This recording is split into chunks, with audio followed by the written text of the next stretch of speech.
ഇങ്ങ് പോരെ ഇങ്ങ് പോരെ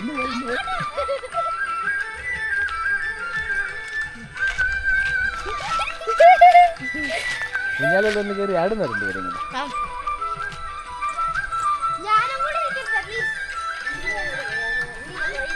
ഒരാൾ തള്ളിക്കൊടുക്കും.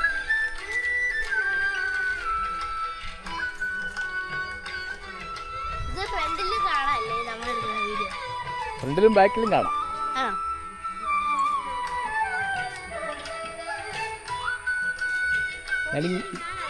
ഞാനിങ്ങനെ പ്ലാൻ ചെയ്ത് പോവാണേ. അല്ലേ ഇങ്ങനെ പോവാ ഞാൻ അങ്ങോട്ട്.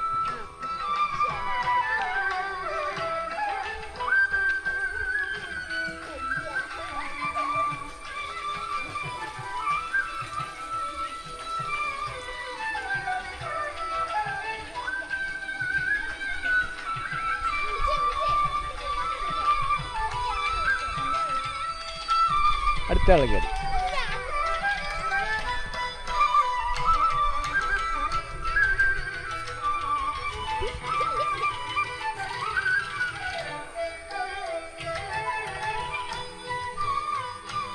ഞാൻ തിരിച്ച് അങ്ങോട്ട് പോവാണേ.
ഇപ്പം നല്ല ലൈറ്റുണ്ട്.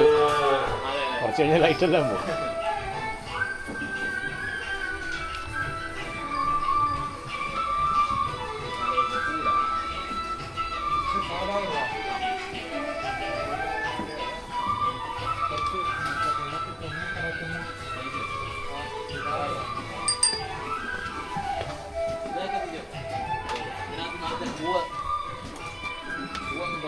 നല്ലൊരു ആമ്പലുണ്ടായിരുന്ന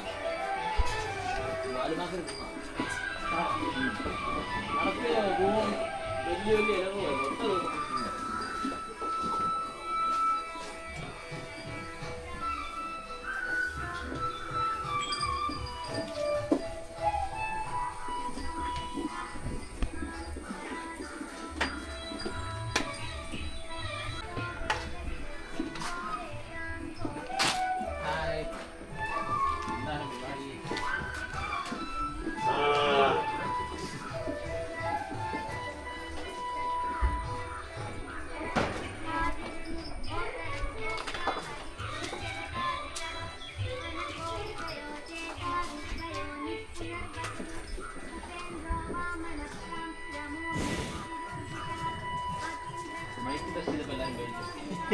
ആ ഒറ്റ മരം എല്ലാവരും ഇവിടെ വന്ന് ഓ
ഇങ്ങോട്ട് പോ.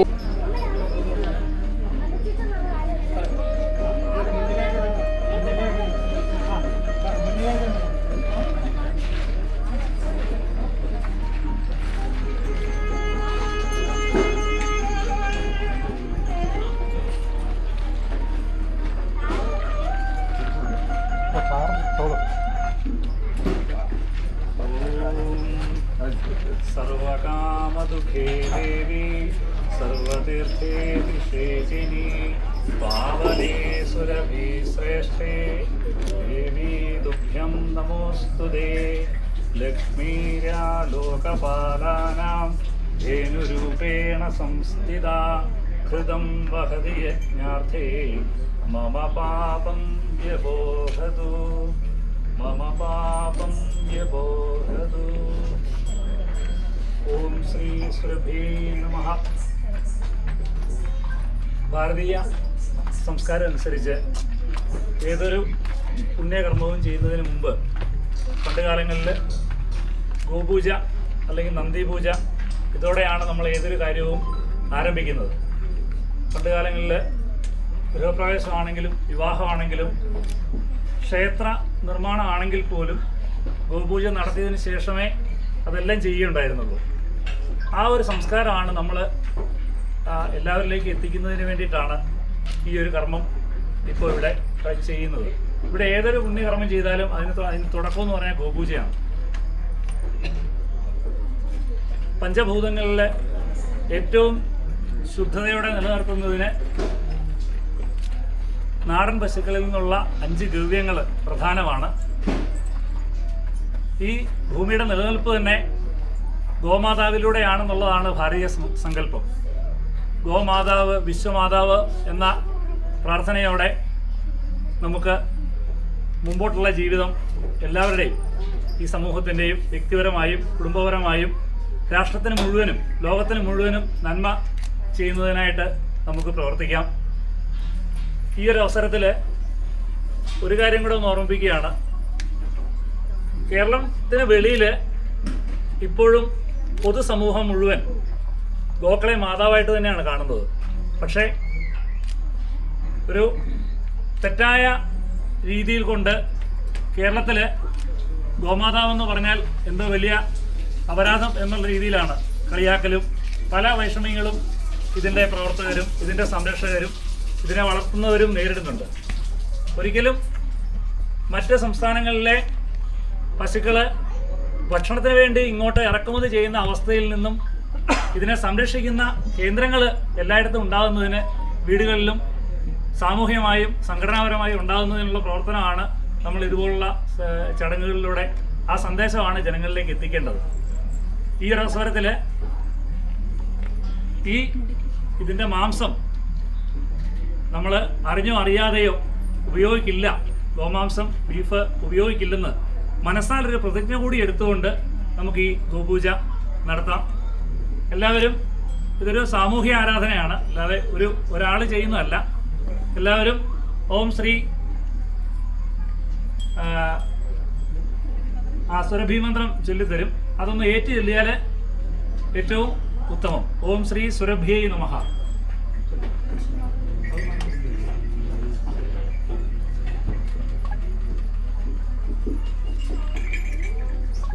ഓം ശ്രീ സുരഭ്യൈ നമഃ. ഓം ശ്രീ സുരഭ്യൈ നമഃ. ഓം ശ്രീ സുരഭ്യൈ നമഃ. ഓം ശ്രീ സുരഭ്യൈ നമഃ. ഓം ശ്രീ സുരഭ്യൈ നമഃ. ഓം ശ്രീ സുരഭ്യൈ നമഃ. ഓം ശ്രീ സുരഭ്യൈ നമഃ. ഓം ശ്രീ സുരഭ്യൈ നമഃ. ഓം ശ്രീ സുരഭ്യൈ നമഃ. ഓം ശ്രീ സുരഭ്യൈ നമഃ. ഓം ശ്രീ സുരഭ്യൈ നമഃ. ഓം ശ്രീ സുരഭ്യൈ നമഃ. ഓം ശ്രീ സുരഭ്യൈ നമഃ. ഓം ശ്രീ സുരഭ്യൈ നമഃ. ഓം ഹോമകുണ്ടത്തിലേക്ക് അർച്ചന നടത്തി നോക്കിക്കൊണ്ടിരിക്കുന്ന സമയത്ത് കൊച്ചുകുട്ടിയായിരുന്ന ഭഗവാൻ ശ്രീകൃഷ്ണൻ അടുത്ത് ചെന്നിട്ട് പറഞ്ഞു, പുരോഹിതന്മാരെ അങ്ങനെ നിങ്ങൾ എന്താണ് ഈ ചെയ്യുന്നത്? നാട്ടിൽ നമുക്ക് കഞ്ഞി കുടിക്കുവാൻ ആഹാരം കഴിക്കാൻ ഇല്ലാത്തപ്പോൾ ഇത് കത്തിച്ച് കളയേണ്ട കാര്യമുണ്ടോ എന്ന് ചോദിച്ചപ്പോൾ പറഞ്ഞു, പുരോഹിതന്മാരെ പറഞ്ഞു ഞങ്ങൾ ഇന്ദ്രദേവനെ പൂജിക്കുവാണ്, മെട കിട്ടാനെന്ന്. അന്ന് ശ്രീകൃഷ്ണൻ പറഞ്ഞു, നിങ്ങൾ അതല്ല ചെയ്യേണ്ടത്, ആ കാണുന്ന ഗോവർദ്ധനഗിരിയെ സംരക്ഷിക്കൂ, അതിനെ പൂജിക്കൂ എന്ന് പറഞ്ഞു. ഗോവർദ്ധനഗിരിയെ പൂജിക്കൂ എന്ന് ശ്രീകൃഷ്ണൻ പറഞ്ഞെങ്കിൽ അത് പൂജിക്കൂ എന്നല്ല, അതിന് മനസ്സിലാക്കേണ്ടത് സംരക്ഷിക്കൂ എന്നാണ്. ആ മലയെ സംരക്ഷിച്ച്, ആ മലയിലുള്ള ജീവജാലങ്ങളെ സംരക്ഷിച്ച്, ആ മലയിലുള്ള സസ്യലതാദികളെ മരങ്ങളെ സംരക്ഷിക്കൂ എന്നാണ് അദ്ദേഹം പറഞ്ഞത്. അതിൻ്റെ ഫലമായി ധാരാളം മഴയും ലഭിച്ചു. പിന്നീട് വന്ന തരം ബ്രാഹ്മണിക്കൽ ഹരിമണികളുടെ കുറച്ച് കഥകൾ വ്യത്യാസം വരുത്തി കാണാം. സത്യം ഇതായിരുന്നു. അങ്ങനെ സമൂഹത്തിലൊരു നവോത്ഥാനം വരുത്തുവാനുള്ള, പരിവർത്തനം വരുത്തുവാനുള്ള വിപ്ലവകരമായ തീരുമാനങ്ങളെ നടപ്പിലാക്കുവാനുള്ള ഒരു ശേഷി ആ കൊച്ചു ചെറുപ്പക്കാരൻ കാണിച്ചു എന്നുള്ളതാണ് അദ്ദേഹത്തെ ദൈവമാക്കി മാറ്റി എന്ന് ഞാൻ വിശ്വസിക്കുന്നു. തർക്കമുള്ളവരുണ്ടാവും, കൂടുതൽ പേർക്ക്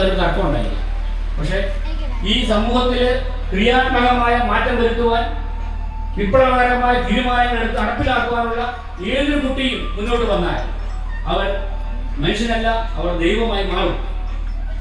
ഈ IT പ്രൊഫഷനിൽ നിന്ന് അത് രാജിവെച്ച് മറ്റുള്ളവരുടെ മുമ്പിൽ ചില അച്ഛനും അമ്മയും ഒക്കെ ചിലപ്പോൾ പറഞ്ഞിരിക്കാം, പശുവിനെ വളർത്താൻ പോയപ്പോൾ ചിലപ്പോൾ പരിഹസിച്ചിരിക്കാം, എനിക്കറിയില്ല. അല്ലെങ്കിൽ കൂട്ടുകാരുടെ അച്ഛനമ്മമാരോ ആരെങ്കിലും കൈയോട് ചിലപ്പോൾ പറഞ്ഞിരിക്കാം എനിക്ക്. അപ്പൊ നമ്മൾ 4 പേര് നിൽക്കുമ്പോൾ ആ 4 പേരിൽ നല്ല അറിവ് ആർക്കാണോ അവൻ പറയുന്നത് കേൾക്കണം. ആ നല്ല അറിവുള്ളവൻ പറയുന്നത് അനുസരിക്കണം. അപ്പോൾ നമ്മൾ നന്നാവും, നമ്മളുടെ കാര്യം സാധിക്കും. അല്ലാതെ ഉപവാസം എടുത്ത് പട്ടണം ഒരു കാര്യമില്ല. അപ്പോൾ ഭദ്രകാളി വളരെ ഭയപ്പെടുന്നുണ്ട്. ഭദ്രമായ കാലത്തെ ലാളിക്കുന്നവരാണ് ഭദ്രകാളി. കാലത്തെ ലാളിക്കുന്നവരാണ് കാളി. അത് ഭദ്രകാളിയാക്കും, ഭദ്രമായി ലാളിക്കും. ലാളിക്കുന്ന പല രീതിയിൽ ലാളിക്കല്ല, കുട്ടികളെ നമ്മൾ ലാളിക്കുന്ന അമ്മമാരിലൂടെ ഭദ്രമായി ലാളിക്കണം. അങ്ങനെ പ്രകൃതിയുമായി നമ്മുടെ ഈശ്വര സങ്കല്പങ്ങളും ഈശ്വര പ്രാർത്ഥനകളും ആചാരങ്ങളും എല്ലാം ഈ പ്രകൃതിയുമായി ഇണങ്ങിച്ചേർന്ന പ്രകൃതിയുടെ തത്വങ്ങളെ മനുഷ്യരിലേക്ക് എത്തിക്കുവാനുള്ള ഉപാധികൾ മാത്രമാണ് ഈ ആരാധനകൾ, ഉത്സവങ്ങളും എല്ലാം. നമ്മളുടെ ഒരു ഉത്സവാഘോഷം നടത്തുന്നു, അല്ല, ഇതൊരു ഉത്സവം തന്നെയാണ്. ഈ ഉത്സവത്തിന്റെ പിന്നിൽ ഒരു ലക്ഷ്യമുണ്ട്. ഈ ഉത്സവങ്ങൾ എന്ന് പറഞ്ഞാൽ ലക്ഷ്യങ്ങൾ നടപ്പിലാക്കാനുള്ള ഉപാധികൾ മാത്രമാണ്.